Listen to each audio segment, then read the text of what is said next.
where do we as so-called Nubians, those of us from Latin America, the Caribbean, here in North America, parts of Europe, and the African continent, where do we find our place in the scriptures?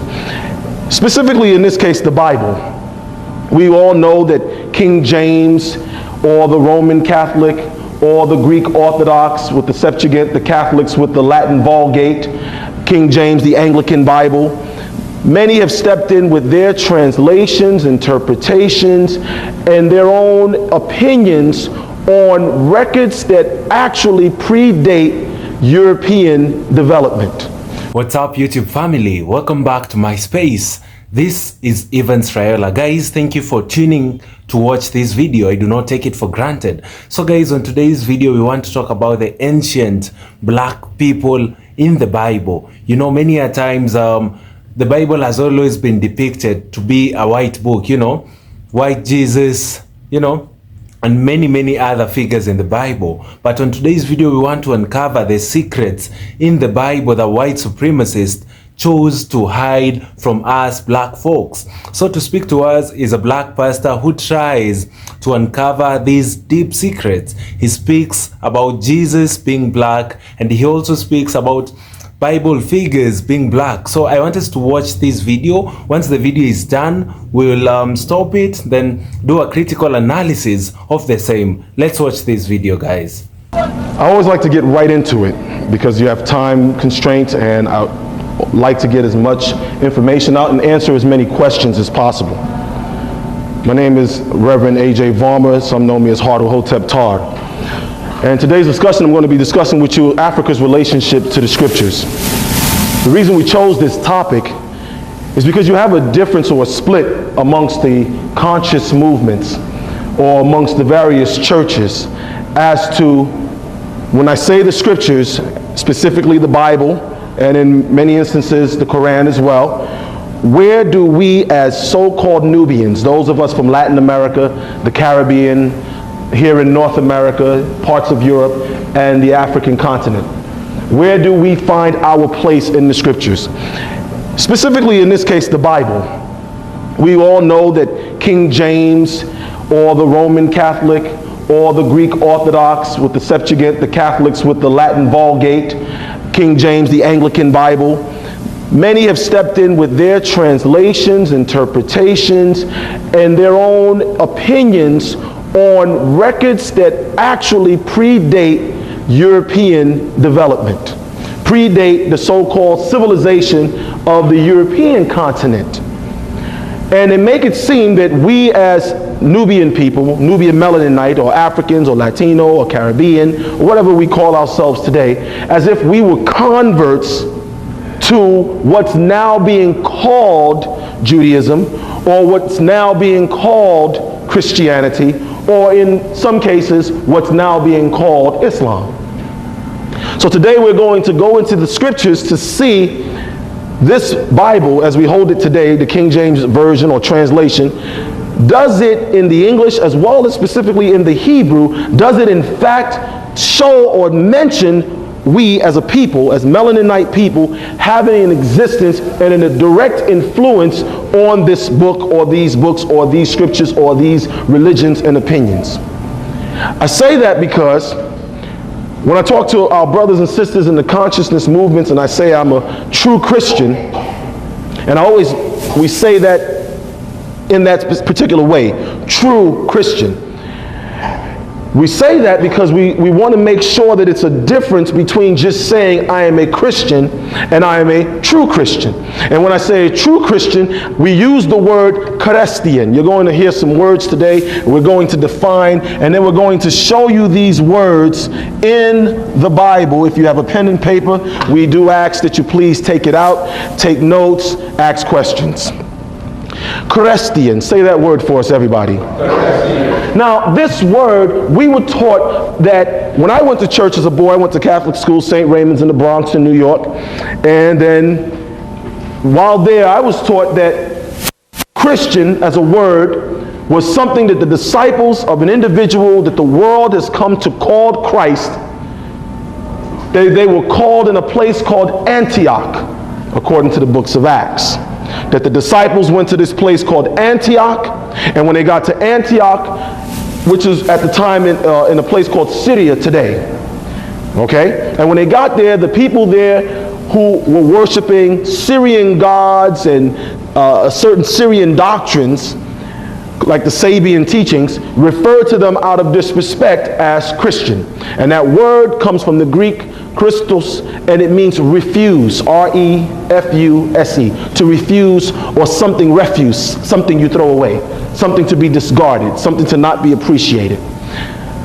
However, as a word, that word Christian, everybody say it with me please, Christian, right? Because so many of us were raised or are Christians, but we never stop to find out what is the origin of this word, and does Africa have a relationship to this word? And words are important. Words have to be important, because I learned as a little boy, and I'm sure you all in this room today as young ladies or ladies and gentlemen, at some points in your life you learned that words were important. If it was in church, we learned in the beginning was the word, right? John chapter 1. If it's in school, you learn reading, writing, and arithmetic, person, places, and thing, me, myself, and I, nouns, adverbs, adjectives, verbs, etc. You learn words. And you learned about words being utilized to do mathematics, right? Word problems. You learned words being utilized for reading. You learned words for history. You learned words for science. So words have a very important place. Now, this word in the Greek, they use the word logos. Logos. Everyone say that word. Logos. From where you get the word logic. Thinking, things, the mind, how the mind perceives a thing. Because everything that we learn, everything that we encounter is based on perception. If I'm a Muslim, my perception is to eat pork is bad and to eat cow is good. Beef, right? If I'm a Hindu, my perception is to eat cow is bad and to eat pork is good. If I'm a scientist, I check out the pathogens and the microbes and the bacteria in both and make another decision. So perception, how we perceive things. Now, this word Christian, because we're talking about words with Africa's relationships to the scriptures, the root of this word Christian is the word Christ. Now, we learn in our church, whether we're Baptist, Lutheran, Episcopalian, Methodist, Seventh-day Adventist, Jehovah's Witness, there's so many, right? Regardless of what church we come from, we learned that Christ, we were taught that Christ means what? Anyone? Take a guess. Savior? Anybody else have another one they learn? Anointed, Son of God, any other things? Now, if we look in our Bible in the book of John, chapter 1, and I'll try to write the quotes as we mention them. John chapter 1, verse 41, and please excuse me for having to turn back to you. In John chapter 1, verse 41, we read that he first findeth his own brother, and this is speaking about Andrew. Andrew's supposed to be one of the disciples of Christ. It says, Andrew first findeth his own brother, Simon Peter, and says to him, we have found the Messiah, which is being interpreted the Christ. This is in the King James Version. I have a Bible. If you need to see it, I'll pass it to you. Which is being interpreted the Christ. So this name Christ, by that quote, John chapter 1, verse 41, is it his name or is it an interpretation? It's an interpretation. Now, of course, you say, well, Rev, why is that so important? It doesn't matter. In the beginning was the, and the Word was with, and the Word was. That's the way it's translated, right? So it's important because I want to now ask the question, well, who, what, when, why, and how? Who was interpreting this name, Christ? Was it the disciples?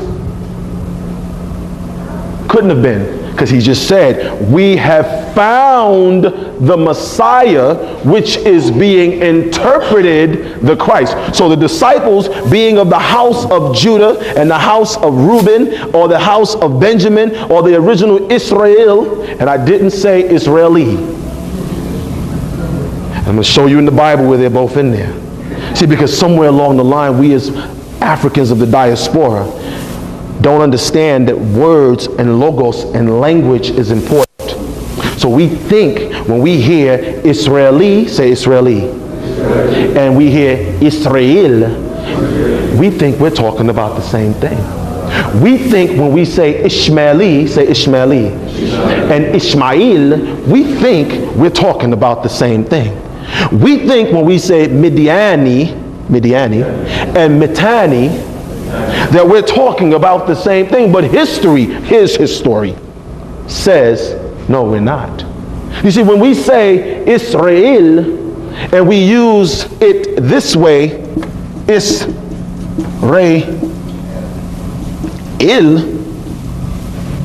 I-Y-L, right? Israel, and we see this name is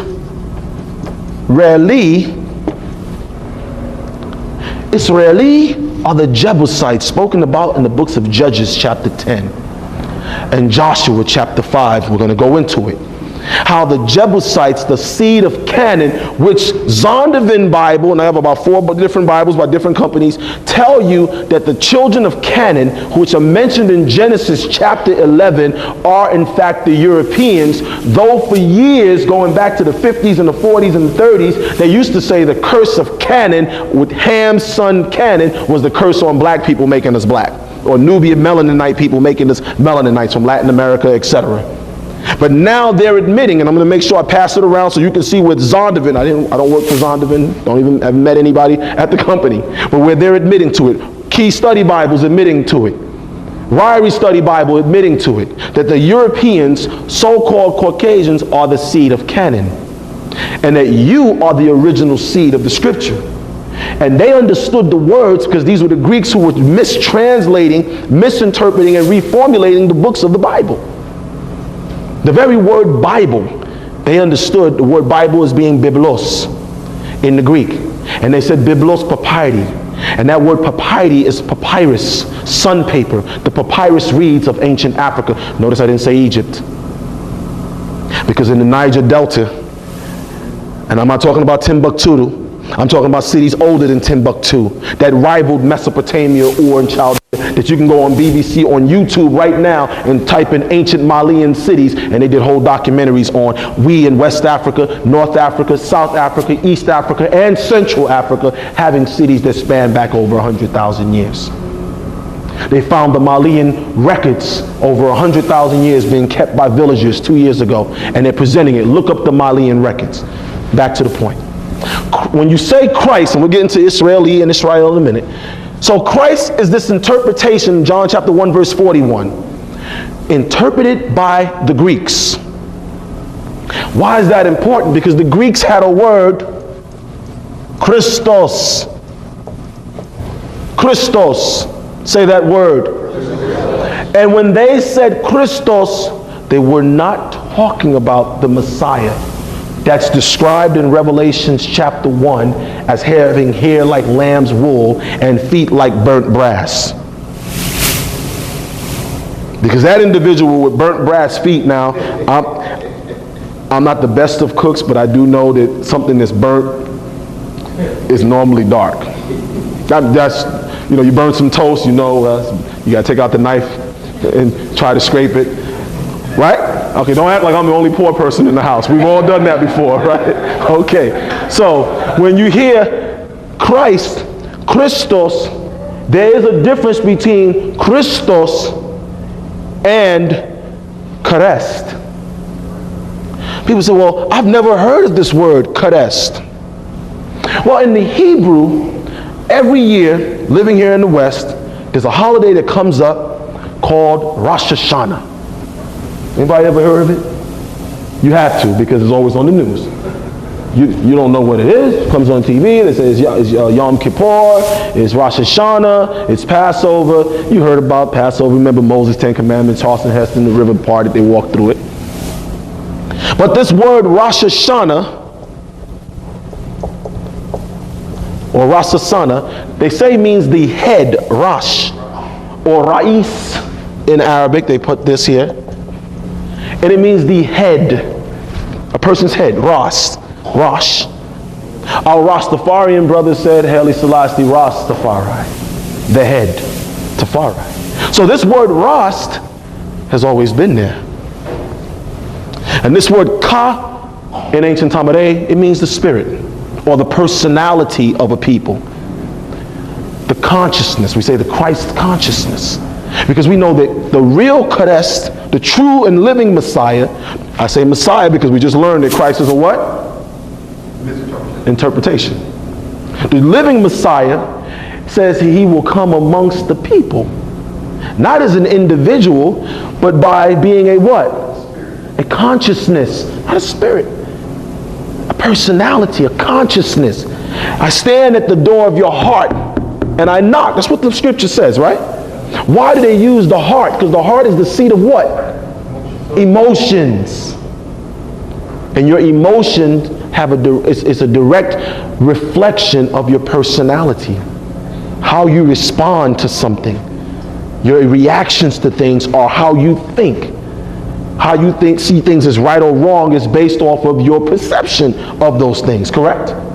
So this word Christ, somebody was bringing it in. And they knew when they were bringing it in that there was already a Christ. People say, well, how do you know that? Well, because I was taught and I was shown as a little boy at St. Raymond's Elementary School in the Bronx for 8 years of my life in that Bible that when this individual they're calling Jesus was a baby and his life was endangered, an angel came and said, Mary, Joseph, take the child and go to Egypt. But the last time I checked, Egypt is in Africa. And I have to step back and say, well, 2,000 years ago, or 2011 years ago, or almost 2012 years ago, right? What did Egypt look like? What type of people? What was the facial features? Well, thank goodness to Google. I can go on Google, click on Google Images, and just type in ancient Egyptians. And I see all the faces in this room. I see all the complexions in this room. From caramel beige to turquoise green to purple, blue, black to whatever, because that's all of us in here. But I'm saying that for a reason, because if this little baby was going to hide, if right now you came and say, yo, Rev, there's some people looking for you, they want to kill you. We're going to take you and hide you in Sweden. How well would I do hiding in Sweden? Would I be able to, hide in Sweden? You think I can get away with it? No. So of all the places, right, this angel that came to Joseph, they could have said, take him and go to Mesopotamia. Take him and go to Ur. Take him and go to Chaldea. Take him and go to China. Take him and go to, because these were places, India, the land of Hind. These were places that existed 2,000 years ago. Alexander, the Greeks were engaging in warfare, trying to conquer these lands. India is mentioned in the books of Esther. So India was already there, because Esther, King Ahasuerus, was ruling all the way, his kingdom stretched all the way to India, the Persian Empire. So this little baby was going to hide in Africa amongst African people. So he must have looked like an African. And he spent 12 to 13, depending on who we ask, years of his life in Africa. Well, I was born in Africa, was raised here in New York. And we know that Africa, like here, there are laws for schooling. Every African village has schooling. Ancient times, they may not be teaching see, spot, run, but they were teaching things that were pertinent to the survival of their children in that village, amongst that tribe, clan, family, etc. True? So what was this little baby learning for 12 or 13 years in Africa? What did you and I learn in school here in America? What type of history did we learn? American history. What type of religion did we learn? Americans' interpretation of religion. What type of science do we learn? America's, because if I go to China, what the children in China are learning as far as science differs. I lived in London for almost 2 years. What the children in London learn as far as their science classes differs, because different textbooks by different companies have different results on the minds of the children. So this individual, this baby, is in Africa learning for 12 or 13 years African education, the African Board of Education. And then came back, according to what's written, to Jerusalem, and was teaching and speaking something that the Pharisees, the Sadducees, the Romans felt threatened by in Jerusalem. Now we're going to go into everything I'm saying. I'm going to give you the quotes in a minute. I'm just touching on it. Where in Jerusalem the Jebusites did rule. And the children of Israel, the Nubian Melanites, could not push them out. And this is why Seti David, and I say Seti because David's kingdom, Judea, was built in the south. The name Seti means southern one. His title, like king, ruler, was Seti. His name was David. And they built their kingdom south, which was going down the Nile.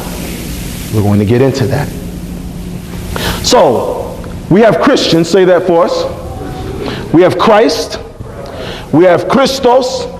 We also have the Hindu, because the Hindus had their interpretation. Because remember, back in Esther chapter 1, King Ahasuerus, also known as King Xerxes, his empire stretched as far as India. So India's influence is also in the King James, Zondervan, and everybody else's interpretations of the Bible.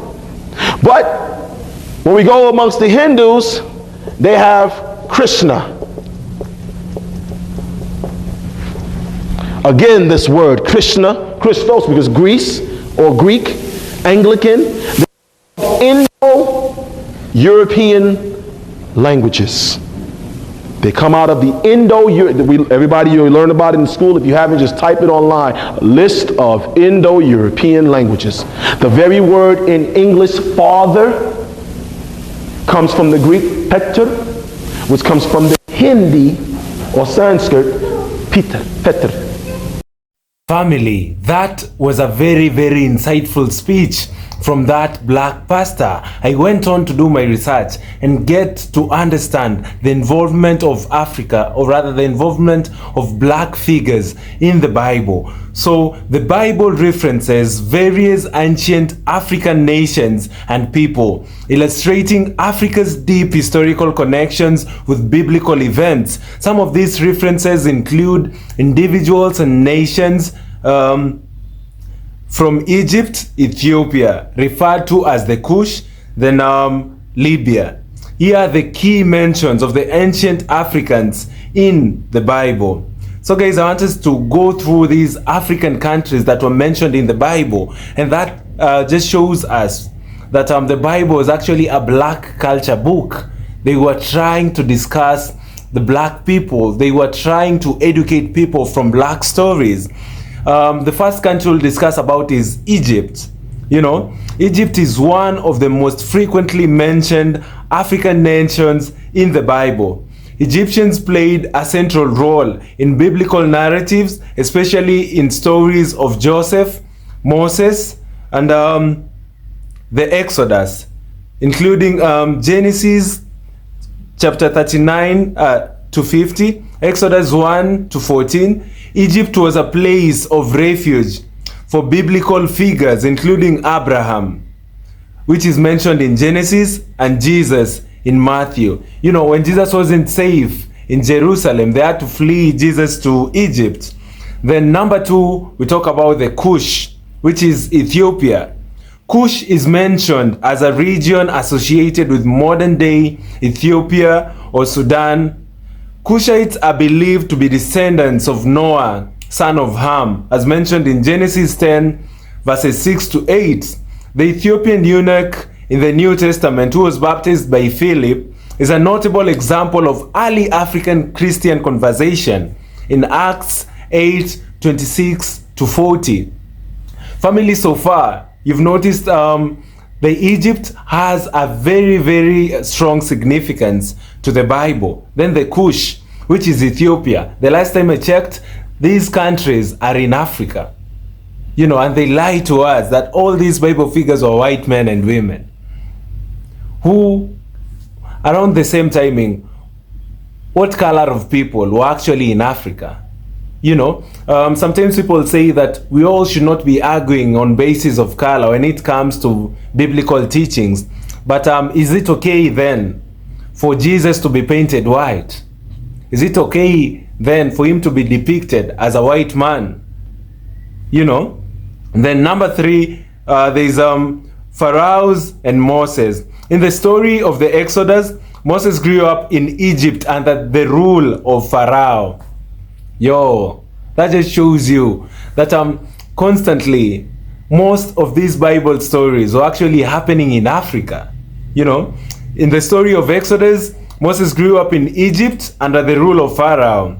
Egypt is depicted as a powerful African empire during this time, according to Exodus 1 and to 14. Then another reason that shows that the Bible is actually a black man's story is the Queen of Sheba. Sheba is associated with a kingdom in the region of modern Ethiopia and Yemen. The Queen of Sheba visited King Solomon, bringing gifts and seeking his wisdom, according to 1 Kings 10 verses 1 to 13. The encounter symbolizes ties between Israel and Africa, you know. Then now we have Simon of Cyrene. You know, you remember the story of Simon of Cyrene? Simon, a man from Cyrene, a region in modern day Libya. The last time I checked, Libya is also in Africa, guys. Is mentioned in the New Testament as a man who helped Jesus carry the cross. Simon of Cyrene helped Jesus carry the cross. And Cyrene was an ancient city in the North Africa, indicating that the presence of African populations in biblical narratives. That's just a 5th example as to why the Bible is a black story, guys. Then we have Prophet Zephaniah. Zephaniah, one of the minor prophets, was of Cushite descent. According to Zephaniah 1:1, his heritage highlights Africa's presence in the leadership and prophetic traditions of ancient Israel. Then number 7 is Cushite, wife of Moses. In Numbers 12 verses 1, Moses is criticized by his siblings Miriam and Aaron for marrying a Cushite woman, demonstrating that Moses' wife was of African descent. Y'all, isn't that proof enough? These references show that Africa was integral to many biblical stories, and that ancient Africans played the key roles in the unfolding of these narratives, man. Guys, this is just proof that the Bible had a lot of Africans in it, and the white supremacists have been lying to us with religion. They've been lying to us that Jesus was a white man. They've been lying that this Bible is actually their book, because when you look at the Bible, it's all painted white. When you look at Bible stories, Bible film, all of them show these stories with actors who are white men and women, and that has always been a lie, guys. From the research I have done, and according to the black pastor in this video, I have noticed that there is a lot of lies when it comes to biblical teachings, when it comes to matters color, matters race. You know, many a times people argue that the issue of the Jews and Gentiles in the Bible meant that God did not want for a certain race to mix with another. I always tell people that that has always been a lie. That has always been a wrong interpretation of the Bible. When God said he did not want his chosen people, who are the Jews, to mix with the Gentiles, his only worry was for these guys to mix and the Gentiles to spread their evil ways of worship, because the Gentiles worship gods. You know, God was afraid that this influence would come to his people, the Jews. You know, our God is a jealous God. He wouldn't want for the Jews to mix and forget about the true God, because the Gentiles were serving other gods. That was the worry of God. It wasn't about color. You know, many a times people say that white shall not marry black, you know, and it's forbidden. Then they phrase the same Bible verse. I want to tell you that that was actually a misinterpretation. What I know about the Bible is that there is a lot of African relationship to the scriptures, and that is for sure. There is a lot of African relationships to the scriptures. That shows that Africans were actually involved in the stories in the Bible. And the white supremacists who have always wanted to push for the analogy that the Bible has always been their story, it's time to shame them and say that that was a lie. Because from the Bible scriptures, according to my research that I have mentioned, according to the pastor's story, you can tell that actually most of these Bible figures are actually from Africa. You know, Simon of Cyrene, just like it has been mentioned. You know, the Cushitic wife. There is a lot of references dating in Africa, Egypt. You know, there is no way we can try to rule out the involvement of African men and women in the Bible. And this pastor says when Jesus was a baby and his life was endangered, the angel came and said, take the child and go to Egypt. Guys, where is Egypt? Egypt is in Africa. Family, it's time that we shame the lie. It's time that we do stand with the truth. What did Egypt look like? What kind of people were there? Ancient Egyptians, you know, and who were these ancient Egyptians? They were looking like me, guys. This is how these people were looking like. That shows you that there is a huge involvement of black folks in the Bible. What did, the angel specified Egypt of all countries. There must be a reason as to why the angel of God chose Egypt over all those countries, and they thought that Egypt would be secure for Christ. He must have looked like an African for him to be hidden in Africa. Yo, that is so deep. The reason as to why the angel of God spoke to Joseph and Mary and told them to hide Jesus in Egypt is because he may have looked or must have looked like the people of Egypt, the African men and women. You know, that's why they chose Egypt over other countries, over other continents. You know, Jesus spent 12 to 13 years in Africa. What was Jesus learning in Africa? If you live in Africa, you will learn the African culture. If you live in America, you will learn the American culture.